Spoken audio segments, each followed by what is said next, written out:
Nats Chat is brought to you by Walters. Walters is the best sports bar in Navy Yard, located just across the street from Nationals Park. Also a great place to check out if you're headed to Audi Field. Make sure to check out their self-pour beer wall and unlimited TVs. We're driven by the search for better. But when it comes to hiring, the best way to search for a candidate isn't to search at all. Don't search, match with Indeed. Indeed is your matching and hiring platform with over 350 million global monthly visitors, according to Indeed data, and a matching engine that helps you find quality candidates fast. Ditch the busy work. Use Indeed for scheduling, screening, and messaging so you can connect with candidates faster. Leveraging over 140 million qualifications and preferences every day, Indeed's matching engine is constantly learning from your preferences, so the more you use Indeed, the better it gets. Join more than 3.5 million businesses worldwide that use Indeed to hire great talent fast. And listeners of this show will get a $75 sponsored job credit to get your jobs more visibility at Indeed.com/Blue Wire. Just go to Indeed.com/Blue Wire right now and support our show by saying that you heard about Indeed on this podcast. That's Indeed.com/Blue Wire. Terms and conditions apply. Need to hire? You need Indeed. The 2-2 coming to Abrams. Swinging a drive, well hit to right field. This one is back. Yastrzemski looking up, it's got a chance, and it is long gone. C.J. Abrams puts one almost out of sight. Deep right center field. Welcome back to the lineup, C.J. Abrams. Third of the year, Nationals lead 2-1. Now Rogers again, third base side of the rubber delivers, swinging a line drive over the leaping Wilmer Flores, a base hit down the right field line, all the way to the corner, off the wall at the 309 marker. Rounding third is Winker. He comes in to score, and standing at second with an RBI double is the catcher Riley Adams. It's now Washington 5, San Francisco 3. And now the set. Finnegan delivers, swinging a ground ball toward short. Abrams has it. He shovels to Vargas. The relay to first in time. It's a 6-4-3 inning-ending, game-ending double play, and a Curly W and a series win in the books here in San Francisco. And welcome to Nats Chat for Wednesday, April 10th, 2024. Along with MASNsports.com Nationals insider Mark Zuckerman, who is at Oracle Park in San Francisco. I'm Al Galdi, host of the Al Galdi podcast. Well, there is good news with the Nats right now. They now have a 3-game winning streak. Their 9-game trip out west has gotten off to a really nice start. The latest occurrence on that trip, late night on Tuesday night, a 5-3 win at the San Francisco Giants to improve to 5-6 in this regular season. Additionally, C.J. Abrams is back. He on Tuesday night returned from a 3-game absence, and he once again was very good. So there is good news, but the good news takes a backseat to the bad news. The Nationals starting pitcher for late night on Tuesday night in Game 2 of this 3-game series at the Giants was supposed to be Josiah Gray, but the Nats starting pitcher for this game was not Josiah Gray, as the Nats on Tuesday afternoon placed Gray on the 15-day injured list, retroactive to April 6th, with a right elbow/right forearm flexor strain. Yes, right elbow/right forearm flexor strain. A jarring, frightening development. Now, the encouraging news is that Gray says that the strain is muscular and that an MRI exam showed no damage to his elbow ligament. So those things are good things, but it does not sound like Gray will be back anytime soon. And Mark, when you add in all that happened in this game late night on Tuesday night, Tuesday, which we learned on Seinfeld many years ago, has no feel, for those of you who remember that episode. Well, Tuesday of this week, anyway, had a whole lot of feel. A whole lot was going on this Tuesday. It had way too much feel for this game. I think I need to floss my teeth with some Dento tape like Newman and Kramer were offering in that episode. I mean, I don't even know where to begin. My head's still spinning after everything that happened over the course of, I guess about 12 hours, starting with when Josiah Gray was placed on the IL to everything that happened in the game. Multiple players looking like they may have been seriously injured during the game, apparently not seriously injured as it turned out. And at the end of all that, a victory. They've won 3 in a row, and they got this one by doing a bunch of different things. They hit for power. They ran the bases. They executed some big situational hits late in the game. And they got like the ultimate escape act from Kyle Finnegan in the bottom of the ninth to pull that all off. It took a lot to get this win, but at the end of a day that, could have been a really bad day for them as an organization, you had a very good result on the field and some encouraging vibes, I would say, when it came to all of those injuries. So with Josiah Gray, we don't want to rush to conclusions, but we all know the deal here, right? You hear right elbow / right forearm flexor strain, and your mind immediately goes to Tommy John surgery, especially with what's happening in MLB right now. This is so amazing. We had the conversation that we had for the installment of the podcast that came out this past Saturday morning about, the epidemic of Tommy John surgeries in baseball. And ever since then, we've had this like avalanche of pitchers either needing Tommy John or potentially needing Tommy John. And, you wondered, well, is Josiah Gray now the next guy to fall? Now, I mentioned the at least somewhat encouraging news that came out as the day Tuesday went on. So where do you think we are with Gray? How concerned are the Nats with this situation? They are very cautiously optimistic about this, including Josiah himself. Let's take you through a couple things here. Number one, he said he first started to feel something after his start against the Pirates, which would be on Thursday last week. Honestly, after my last start against Pittsburgh, just felt a little more banged up than usual. So worked through it, through a bullpen, and still didn't feel, right. Tried then a couple days later to throw his bullpen session that he would normally do. So he did that over the weekend, and it was still there. And to his credit, he spoke up right away about that. And I think that may ultimately prove to have been a really important point here. He spoke up very early on in the process, didn't try to push through it. The Nats said, hang on, let's get this MRI. Let's not take any chances. Let's fly Joan Adon out to San Francisco with the idea that he may need to take your start for you. We'll find out over time if that did make a big difference, but the early sense is that that may have made a huge difference here. The MRI showed the elbow ligament is fine, intact, as Josiah put it. And what this injury is, now you hear flexor strain, and you hear both elbow and forearm, and it can sound kind of nebulous. You don't really know what you're talking about. These things can sometimes be a precursor or a sign of a larger elbow problem. It does not appear that's the case here. This is muscular. Like you said earlier, the flexor mass is that muscle and tendon area that connects the forearm to the elbow. And Gray himself described it as essentially a muscle strain that is going to need some time to heal. He's going to rest for a little while before they even think about going back out there. It's sort of just like a dull sort of linger on the muscle, on the pronator flexor mass muscle. Sort of a common thing for pitchers. But it didn't sound to me like he expects to miss a significant amount of time. I don't think we're talking months here. I think we're talking weeks. Now, there's still some things to go. They still have to see how does he respond to rest and treatment and all that. But all things being considered, he seemed to me to be pretty encouraged and not worried that this is anything really major, which is a huge bullet dodged for them if that does prove to be true. Very good to hear those things. Gray, we know, has this really impressive track record already of durability. So, that was also part of this on Tuesday. This news comes out. You're scared if you're a Nats fan that this guy may need Tommy John, but also it's like, wow, it felt like immune to injury. He'd been so durable, and now that changes. His first stint on an injured list in his major league career. We know Gray had not pitched well over his first two starts of this regular season. Is there a thought that this injury is a big part of why he did not pitch well, or does one not have anything to do with the other? He insisted that he doesn't think it had anything to do with it, that he didn't really feel anything until after the game in Pittsburgh, certainly not anything in Cincinnati, the first start that he made on opening day. Now, I don't know, maybe in some respects, you would almost rather him have said, yes, it did cause it, because then that tells you that the poor results were simply a product of not being 100% healthy. And in this case, he's essentially saying, well, no, actually, I just wasn't good in those games. So maybe that's not the answer actually you do want.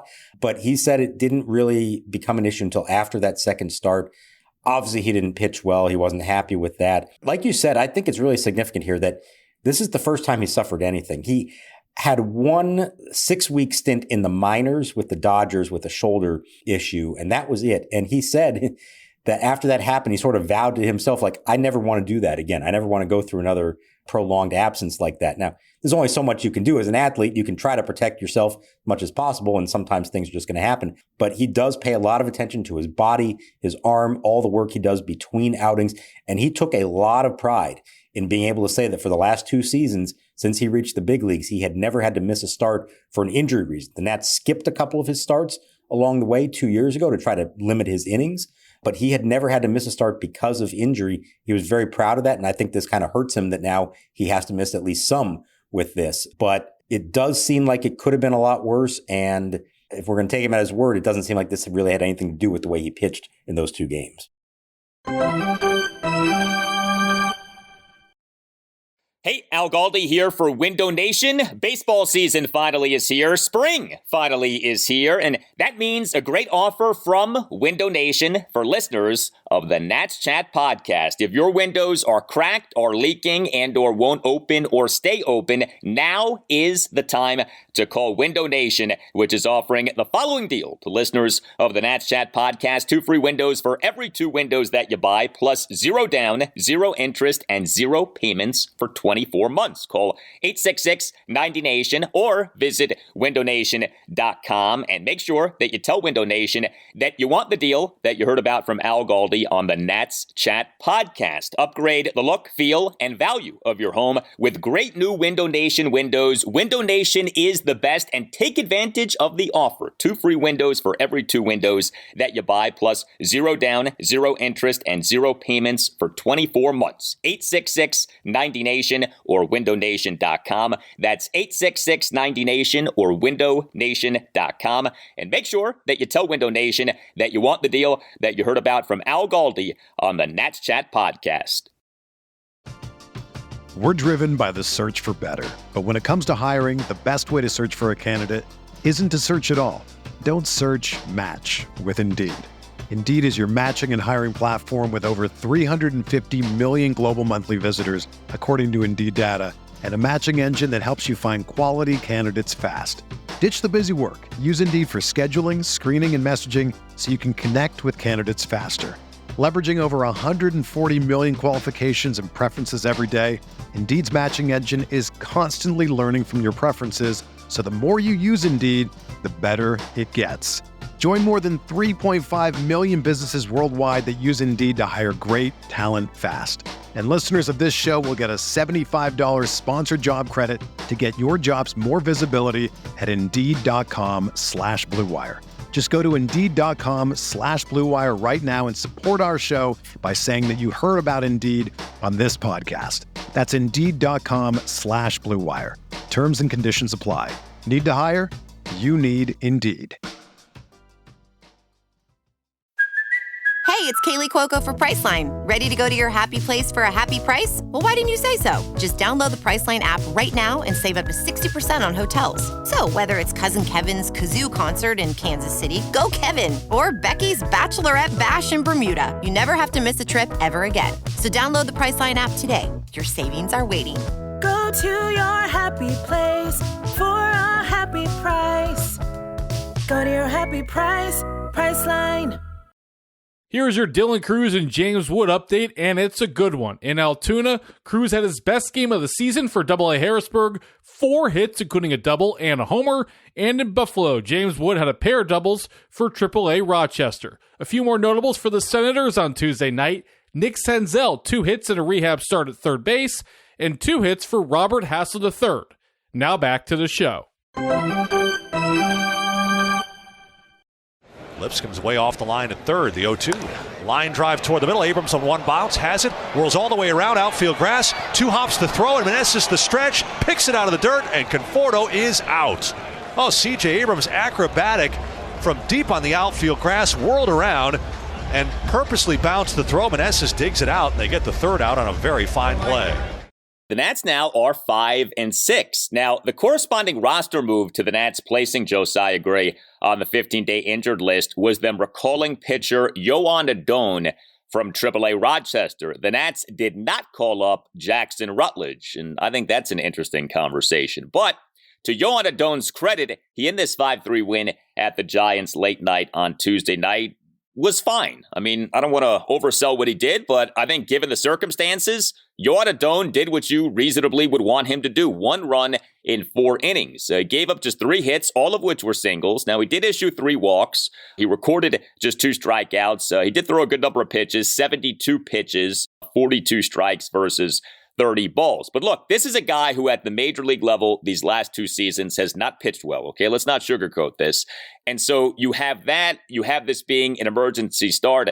He goes out there and he gives you 1 run in 4 innings. So I think all things considered, you have to be pretty pleased if you're the Nats with what Joan Adon did in this game. 100%. And, let's explain why he was the guy for this start, not Rutledge, because I had the same thought. And Davey pretty much said at the end of spring training that he believed Rutledge would be the first one to be called up when they needed someone. The timing of this, Rochester's had a bunch of rainouts and bad weather, and so they haven't gotten any kind of schedule or rhythm. Both Adon and Rutledge had only made 1 start so far. For Adon, it was 11 days ago. They want Rutledge to get into a pattern of pitching every 5th day, let him get into some kind of groove, I think, before they make that move. So that was number 1. Number 2, at the time that they had Adon fly to San Francisco, this was in advance. He didn't just fly in the day of the game. So they clearly knew here at some point in the last 36 hours or so that there was a good chance they were going to need a fill-in starter, but maybe it wasn't 100% certain until they got the MRI results on Josiah Gray. So I think it's telling that they're okay disrupting Adon's pitching routine and pattern and having him fly out here to maybe make a start, but maybe not make the start, as opposed to somebody like Rutledge that they have a bigger vision for in the long run. So I think that had something to do with it as well. I don't know they're going to commit to Adon past this one. I think they're going to sort this all out, figure out where they're at, and make a decision when the time comes next week. Now, I pitched well enough to say, hey, maybe he deserves to go back out there again. I think the next start, unfortunately, though, would come at Dodger Stadium. I don't know. It's a good assignment for anybody, but certainly given Adon's track record, I don't know if that's the place you want to be throwing him into. I'm not sure. But I don't think that him being called up for this indicates that he's guaranteed to make every start until Josiah Gray is ready to come back. I think this was a temporary short-term fix based on what the scheduling and the circumstances were. And I would not be surprised if ultimately it's Rutledge, whether it's a week from now, 2 weeks from now, 3 weeks from now, whatever that is, that would end up taking over this spot, at least in the short term. So if you're keeping score like you would a baseball game of all of these Nationals developments on Tuesday, we had Josiah Gray, we had Joan Adon, and not Jackson Rutledge, and then we had the Nats bullpen in this 5-3 win at the Giants. The bullpen on its own is worthy of an entire show. So 5 Nats relievers combined to allow 2 runs, 1 earned in 5 innings. We've been talking about how, boy, it would be nice if the starters could last longer in games. The bullpen wouldn't have to be leaned on so much. Well, now Josiah Gray, your best starting pitcher, certainly if you go by last season's results, he's going to be out for at least a little while. Nats do have an off day on Thursday, so that'll help. But 5 relievers end up being used in this game. 2 runs, 1 earned in 5 innings, good. But the relievers in this game gave up 7 hits and 2 walks and recorded just 4 strikeouts. And you had big-time drama with Kyle Finnegan. Now, he ultimately tossed 1 1/3 scoreless innings for the save, but getting that save was not easy. So he came to the game in the bottom of the 8th with a runner on first, 2 outs, and the Nats nursing a 4-3 lead. Issued a 2-out, 5-pitch walk of Patrick Bailey, but then induced a lineout by Nick Ahmed to left fielder Jesse Winker for the 3rd out. Then came the bottom of the 9th, during which Finnegan allowed each of the first 3 batters he faced to reach base. He gave up a leadoff opposite field single by Jung-Hoo Lee through the left side of the infield. Finnegan then gave up a first pitch single by Wilmer Flores to left field. And then came the worst of the 3, Finnegan issuing a 9-pitch walk of Jorge Soler, who Finnegan at one point had down 0-2. But Finnegan found a way out of this. Bases loaded, nobody out. Finnegan escaped unscathed, induced a fielder's choice grounder off the bat of Michael Conforto for an out at home, and then came the gift from the baseball gods. Walter Johnson, Frank Howard et al. Were smiling down upon Kyle Finnegan on this night. Finnegan induced a game-ending 6-4-3 double play off the bat of Matt Chapman. There is a lot more to get to with the bullpen, including what happened with Hunter Harvey, but just the Kyle Finnegan outing. Wow, what a ride Kyle took us all on late night on Tuesday night.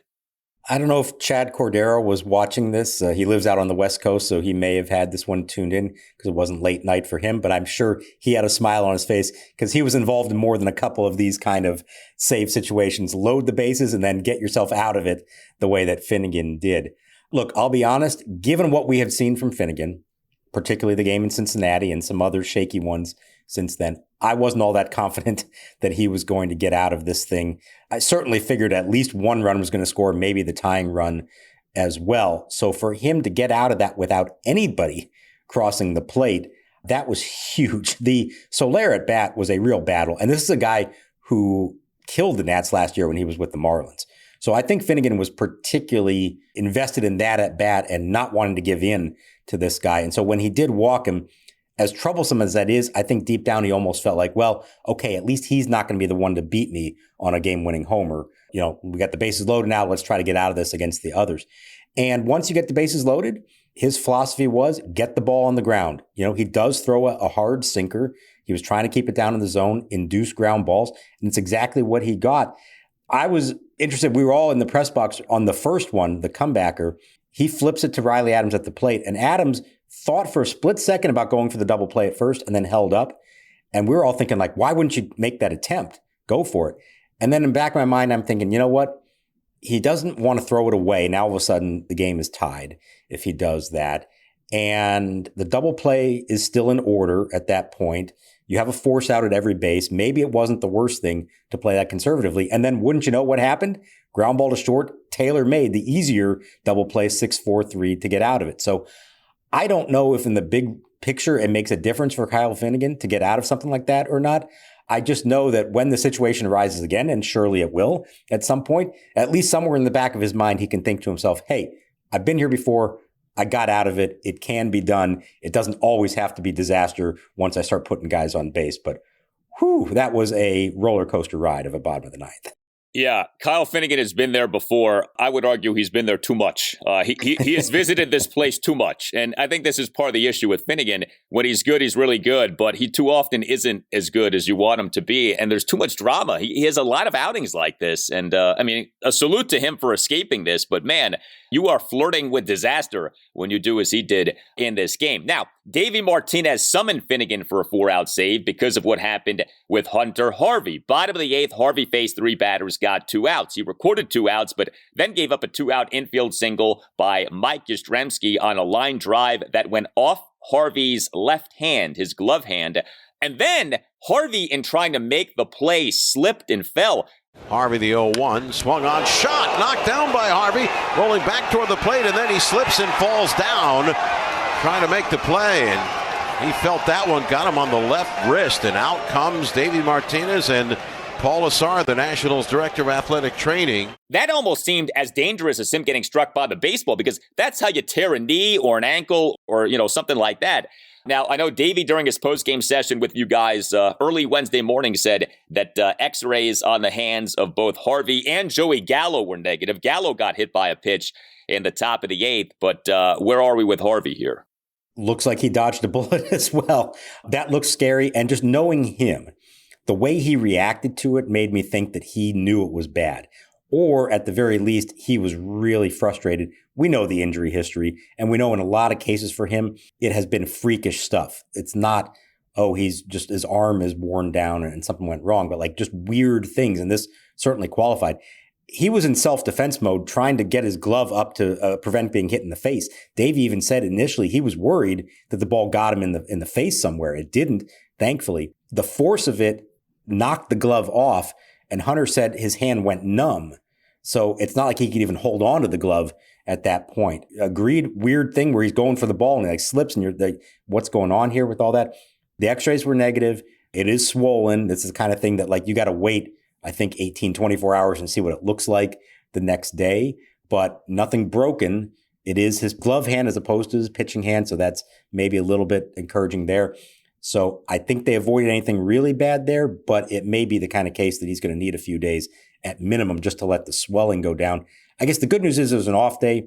on Thursday. So if they can get through Wednesday's game, fine, then that's 2 days off, and maybe come Friday or even Saturday, he's good to go again. Also with the Nats bullpen in this game, Robert Garcia, another good outing, scoreless bottom of the fifth, 2 strikeouts. Jordan Weems, bottom of the sixth, allowed 2 runs, 1 earned, gave up 3 singles, including a 2-out Nick Ahmed single on which a 2 runs scored, thanks in part to a throwing error by right fielder Lane Thomas. The single by Ahmed was an opposite field single on a weak grounder through the right side of the infield, and Dylan Floro tossed a perfect bottom of the 7th. Tim Shover's here to tell you about Game Time. Now that the Steven Strasburg saga has been settled, it's time to look ahead to the 5th anniversary celebration of the World Series as Houston comes to town April 19th through the 21st. Get a panoramic view of your seat on the Game Time app or website before you buy so you can make sure you'll be satisfied on game day. Take the guesswork out of buying tickets with Game Time. Download the Game Time app, create an account, and use code NATSCHAT for $20 off your first purchase. Terms apply. Again, create an account and redeem code NATSCHAT for $20 off. Download the Game Time app today. Last minute tickets, lowest price, guaranteed. For lunch or late night, the cheesy goodness of a quesadilla hits the spot. Amigos invites you to try the bold, fresh flavors of our new Southwest quesadillas. We start with a zesty salsa tortilla that's stuffed with pepper jack and cheddar cheese. Then we add your choice of marinated steak, grilled chicken, or Southwest chicken. The secret ingredient that makes it better than any other quesadilla? Amigos Ranch. As a snack or a meal, grab the new Southwest quesadilla at Amigos. Breaking ball swung on, line drive, left center field, base hit for Abrams. Young speeding around third. He will score. Conforto up with it, will play it into second base. And C.J. Abrams has done it again. A 2-out, 2-run homer in the third, a 2-out RBI single here in the fifth. And he has driven in all 3 runs for the Nationals. And it's now the Nationals 3 and the Giants 1. The Nats offense in this 5-3 win at the Giants, not necessarily good, but did end up being good enough. Now, the Nats in this game had just 8 hits and no walks, but the Nats went 3 for 8 with runners in scoring position and got some big extra base hits, including from the returning C.J. Abrams. And if not for everything else, Abrams being back and again being impactful would be the lead item on this installment of the podcast. But such is life that Abrams gets pushed back a bit. But he returned from a 3-game absence caused by a left pinky bone bruise. Back in there as the Nats starting shortstop and number 1 batter, 2 for 4 with a 2-run homer and an RBI single. Abrams in the Nats 2-run third, a 2-out 2-run homer to right center field, nearly into McCovey Cove for a 2-1 Nats lead. This was a tremendous homer, 423 feet per Statcast, and the homer came despite Abrams having been down at 1.02. And then Abrams in the Nats 1-run fifth, a 2-out opposite field RBI single to left field for a 3-1 Nats lead despite having been down in that count at 1.12. He did then get thrown out in an attempted steal of second base, but more good hitting from C.J. Abrams. His OPS for this regular season is up to 1,088, and it is feeling like we are seeing this guy blossom, that we are seeing this guy become the player who he was drafted to be by the Padres and then traded to be, acquired via trade to be, when the Nats got Abrams as part of the package for Juan Soto. But man, C.J. Abrams misses 3 games, comes back, and it's like he was never gone. This is who we saw the second half of last year, and maybe even more than that. The combination that he is showing them of that power and speed is a rare gift, and it's a really valuable gift to have in this sport. That home run off a lefty, a tough lefty. I'll admit I didn't know anything about Kyle Harrison coming into this one. I was really impressed. He had really good stuff, and he struck out, 6 of the first 7 batters he faced in this game. So for Abrams to be able to turn on a lefty like that and drive that ball, when they said 423, I didn't believe it because there's a sign right there that says 415 at the base of the wall, and he hit it way up to the back row. It's not real deep there, but it's high compared to where the point on the fence is. So that was a titanic blast for him under the circumstances off a tough lefty, and then a good quality at bat after that for the RBI 2-out single. And you're seeing it all come together for him. There is nothing to stop this guy from being a star shortstop in this league. And we know there's a lot of star shortstops, and they're some of the biggest names in the sport. He has the ability to be right there with any of them. He is a difference maker in so many ways.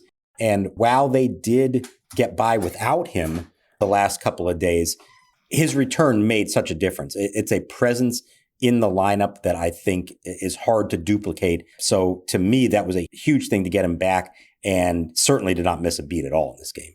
Yeah, now Lane Thomas did cool off. He was in that number 2 spot in the lineup, 0 for 4 with a strikeout, had the throwing error. You get those two guys going at the same time, and you really have something nice, to say nothing of, if Joey Gallo continues to do well, although he went 0 for 3 with a strikeout in this game. Now, also key for the Nats offense in this game was Jacob Young. He has been the Nats starting center fielder with Victor Robles out, and Young on Tuesday night as the Nats starting center fielder and number 9 batter, 2 for 4, 2 singles, and he went 3 for 3 with stolen bases. We are seeing the Nats really take advantage of the running game here in this early portion of the season. Young in that Nats 2-run third, a 2-out single up the middle. He then had steals of second and third base. Young in the Nats 1-run fifth, a 2-out opposite field single to right field, and a steal of second base. We know that he can run. He was the Nats 2022 minor league base runner of the year, but good stuff from Jacob Young.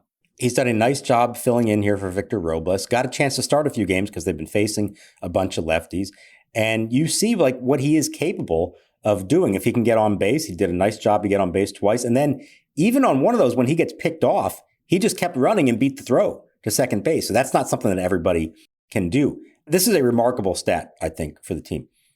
He's now the 4th player on the Nationals this season in 11 games to steal 3 bases in a game.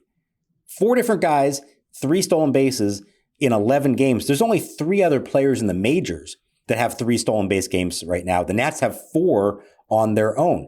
And I'll tell you what, this is becoming their identity. This is who they want to be.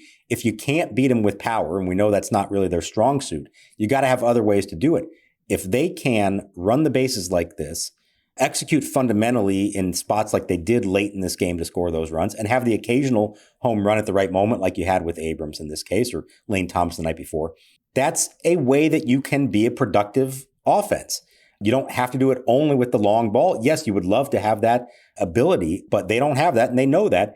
They're trying to find different ways to do it. And given what the rules of the sport are right now, this isn't such a bad way to go about it. They have some really good athletes out there, a bunch of them who can make a difference with their legs, and we're seeing it already in the first 11 games of this season. The Nats do have a nice collection of guys who are adept base stealers. Guys who you look at and you say, okay, I could see that guy if he gets the requisite playing time finishing with 20, 30, 40 steals. Abrams stands out that way. Jacob Young stands out that way. Lane Thomas can run. I mean, you have multiple guys on this team who can run. And I also want to highlight Riley Adams. Man, it feels like every time this guy gets an opportunity to play, he does something good, certainly offensively. And we're seeing a decent amount of Adams in this early portion of the season. And Adams, as an Nats starting catcher on Tuesday night, number 6 batter, 2 for 4, RBI double and a single. 1-run 7th, had a single to shallow right center on a 1-2 pitch. And Adams in a 1-run 9th, full count, opposite field, RBI double to right for a 5-3 Nats lead. That was a nice and needed insurance run for the Nats in that 9th inning. It was a big hit, and against a tough pitcher. It's one of the Rogers twins. I don't know which one it is, Taylor or Tyler. I can't keep track of him. It's the righty who throws sidearm. And our position at the press box here in San Francisco is right behind the plate and low. And it's the best view in the majors for seeing pitches and the movement of them. And to see this guy coming from the side, the movement he was getting, I give Riley Adams so much credit for hanging in there through a long at bat, fouling off some tough pitches, and then lining that one to right for the RBI double. That, I think, proved to be a very important insurance run. It gave Finnegan that little extra cushion in the 9th that he knew, hey, it's okay if I give up one of these runs with the bases loaded. That's not the important one. Just don't give up 2. That kind of stuff is important. That's why I said what impressed me with the Nats in this game offensively, you had the power from Abrams, you had the base running that allowed some more runs to score, and then you had execution late in the game from Riley Adams, from Trey Lipscomb with a sac fly that was ultimately the go-ahead run. Even a couple productive outs from Ildemaro Vargas, even though there were little tappers back to the mound and to first base, but that advanced runners in scoring position. They did all those things well in this game. for this lineup, that's how they have to do it to score runs, because we know they're not going to come in bunches with home runs. Random question, and this isn't that big of a deal, but man, we're not seeing Eddie Rosario here these last few games. What's going on there? I was wondering that myself, like, could anything be going on? That they faced 4 lefties in a row. So I think that's part of the equation, that it's pretty clear there are, platooning there. And so it's been Jacob Young. Before that, it was Victor Robles. I thought maybe we'd see him off the bench pinch hitting late in the game. We didn't. They are facing a righty in the flamethrower Jordan Hicks on Wednesday. So I would assume he'll be in the lineup. If he's not, then there's a question to be asked of what's going on with Eddie Rosario. Well, the Nats do have a chance to author a 3-game sweep at the Giants. Game 3 Wednesday afternoon at 3:45. Patrick Corbin will be the Nats starting pitcher. And look, 5-6 through 11 games. I think most Nats fans would have taken that. And you have a chance to have a nice 9-game trip out west. You think about what could happen on Wednesday. You think about the next opponent, the Oakland/Sacramento/Las Vegas A's. Look, it's baseball, so who knows what happens, but that's an opportunity to win a series. I know that the trip ends with the Dodgers, so we'll see what happens there. But, the notion of the Nats going, 5-4, maybe 6-3 on this trip, it's not that far-fetched. That would be a great thing to see. Yeah, it's not. And I'll tell you what, we saw this last year. They were a better team on the road.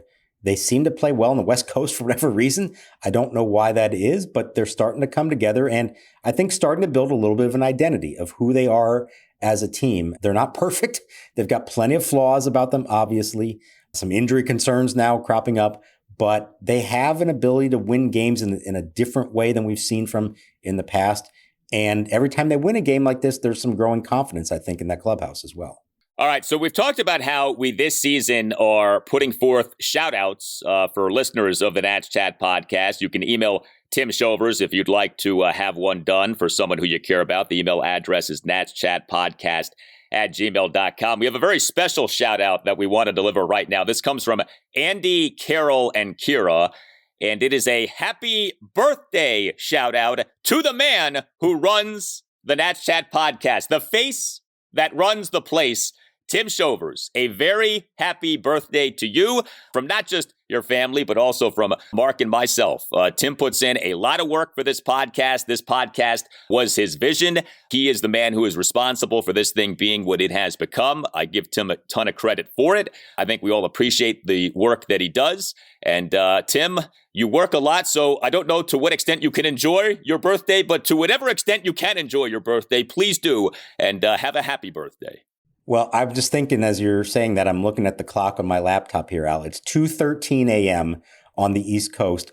We're going to wrap this up here in a couple minutes, and then Tim is going to work on the editing and production of this episode to make it sound as good as it does. That's how he's starting out spending his birthday. He means everything to us. He is the reason this podcast exists. And I was thrilled to get the shout out request from his parents, Carol and Andy, who I got a chance to meet last year in Atlanta. Great people, big baseball fans for a long time. You can see where Tim got it from. We did this. We went rogue. He didn't know we were doing this. And he's going to get now a chance to edit his own birthday shout out into this episode. So thank you, Tim, for everything, and happy birthday. Hit us up on X at Nats_chat. You can email the show, natschatpodcast@gmail.com. You can find us on YouTube. Just search Nats Chat. Our YouTube handle is at Nats Chat Podcast. We have a website that we invite you to check out, natschatpodcast.com, at which you can buy a Nats Chat Podcast t-shirt, and we appreciate the support very much. All Nationals radio highlights on Nats Chat are courtesy of 106.7 The Fan. For Mark Zuckerman, I'm Al Galdi. Thank you for listening, and we'll talk to you next time on the Nats Chat Podcast. What's today? It's Thursday. Really? Feels like Tuesday. Tuesday has no feel. Monday has a feel. Friday has a feel. Sunday has a feel. I feel Tuesday and Wednesday. All right, shut up, the both of you.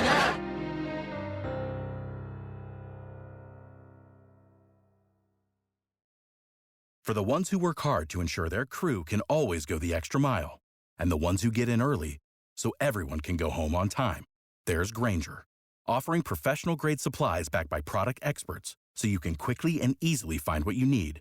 Plus, you can count on access to a committed team ready to go the extra mile for you. Call, click Grainger.com, or just stop by. Grainger, for the ones who get it done.